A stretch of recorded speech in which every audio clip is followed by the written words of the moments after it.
For centuries, Europe told one story about Africa, a story of darkness, of savagery, of a continent waiting to be discovered. But what if everything you were taught was a lie? In 1434, Portuguese navigator Guimarães sailed past Cape Bojeda, claiming to discover it. The truth. The Ozama people had lived there for millennia. Europeans called it the Sea of Darkness, fearing the ocean would boil or turn to ice. But African traders had sailed these waters for centuries. This wasn't discovery, it was conquest.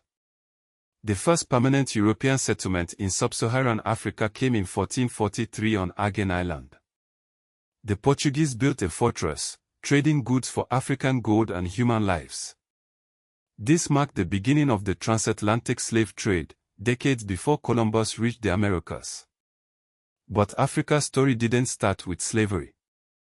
Great Zimbabwe, a stone city built without mortar, stood as a marvel of engineering by the Shona people.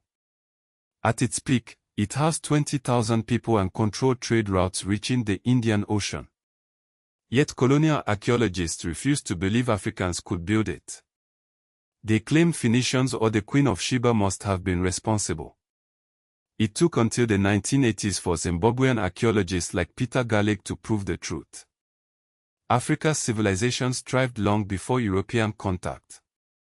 Ancient Egypt, Timbuktu's University of Sankore, the Benin bronzes all existed before the transatlantic slave trade.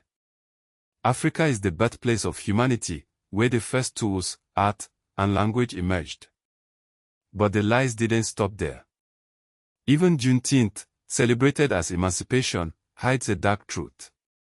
The 13th Amendment abolished slavery, except as punishment for crime, a loophole that created modern prison labor systems. Today, archaeologists and activists are reclaiming Africa's stolen history.